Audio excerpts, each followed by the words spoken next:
日本人って海外でモテるんですか？これドイツに来てから本当によく聞かれる質問です。今日はドイツで生活して実際に感じた日本人はどういられやすいのかという話をします。モテるモテないを断定する話じゃなくて、あくまで実際に見てきたリアルな傾向です。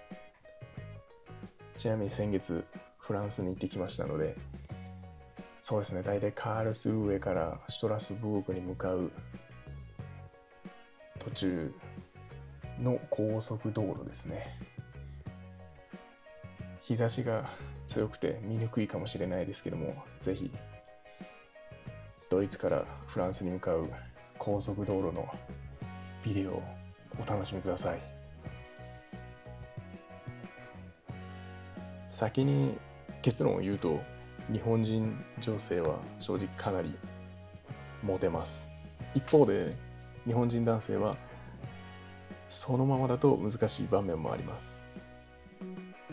でもこれは顔とか体格だけの話じゃないんですよ。むしろ文化やコミュニケーションの違いが僕は大きいと感じてます。ドイツにいて日本人女性がもう各国の男性から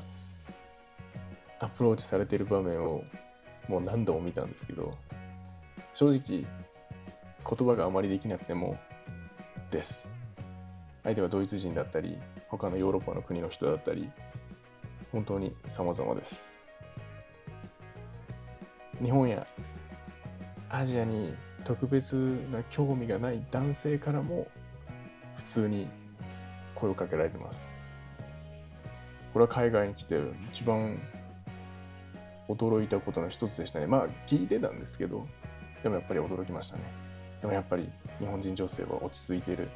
丁寧、柔らかい雰囲気、そういうイメージを持たれやすいのだと思います。一方で日本人男性はうまくいかないケースもよく見ます。その理由の一つが、日本のスタイルのまま海外に来てしまうことです。例えば男がもう前を歩くのが当然で、女性はもう後ろ下がってろよみたいな感覚ですね。でもこちらは女性はかなり平等にしてほしいっていうのがあるので、上下関係のように見えると一気に距離ができてしまうように僕は思います。これは性格というよりもう文化の違いですかね。そう感じてます。それとあとよく言われるのが、僕も昔付き合ってた女性に言われたんですけど、日本人男性は感情をあまり出さないっていうことですね。例えば弱いところを見せない、気持ちを言葉にしない、表情をあまり変えない、そういうのって日本では落ち着いてる、しっかりしてるって評価をされることもあります。でも僕も正直そうでしたね。もう絶対女性には弱いところを見せない。もう弱いこと相談したらもう絶対すぐこいつ弱い男だなって思われると思ってたので、もうずっとそういうこと弱みは見せないようにしてましたね。でも海外ではって言い方あんまり好きじゃないですけど、ドイツでは何を考えているか分かんないって受け取られることもあります。特に恋愛では気持ちを言葉にする文化が強いので、何も言わないイコール、この人興味がないんだなとか誤解されやすいので気をつけてください。正直に言うと日本人男性は言葉が話せるだけで印象が大きく変わります。例えばね、最近だとよく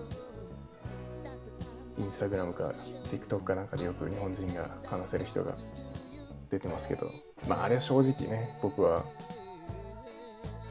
本当かどうかと聞かれると、言えないですけど、多分ね、裏でそういうことしてれば何でもできますからね。でも言葉を話せるだけでもう印象が変わりますので、完璧じゃなくていいんですよ。下手でも話そうとしてる気持ちを伝えようとしてもうそれだけで距離は一気に縮まります。やっぱり会話ができるっていうのはもう本当に大きいことです。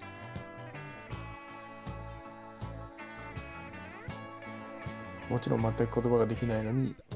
付き合っている人も中にはいます。中にはステータスのような形で付き合っているのかなって感じるケースもあるんですが、まあね、お互いが幸せならそれでいいと思ってます。まあどうやってコミュニケーションを取ってるか分かんないですけど、まあ恋愛の形に正解はないのでね、それはそれでいいと思います。昔中学校か時に日本人の先生から日本人は海外でモテないっていう話を聞いたことあるんですけど、でも今振り返るとそれはなんか顔とか体格の問題っていうより文化の違いだったのかなって今思いますね。日本人男性がモテないのではなくて、日本のままの価値観だとズレが生まれやすい、そう感じてます。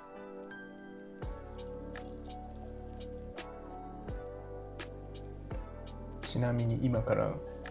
見えるのがドイツとフランスの国境です。これはドイツからフランスに向かう途中なんですけれども、全くコントロールとかないんですよね。左側のドイツに向かう道路では男の人が一人立ってて、でフランスで何してたのって聞かれるだけだったんですけど、フランスに入る際はもう一切何のチェックもなく、このようにスラーっとだいたい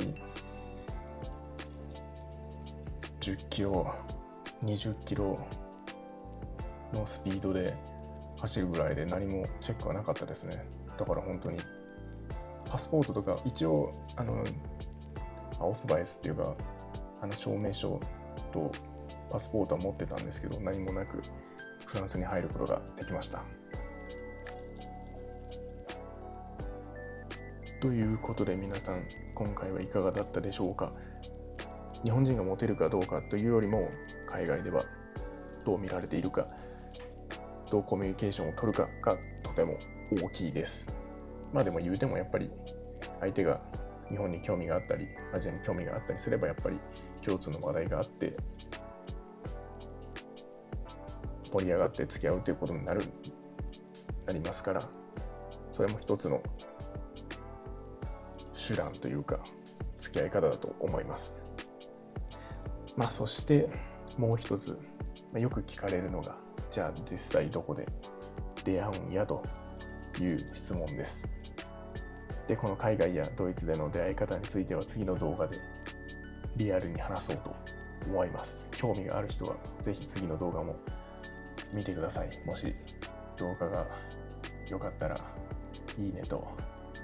登録をよろしくお願いします。ではまた皆さん会いましょう。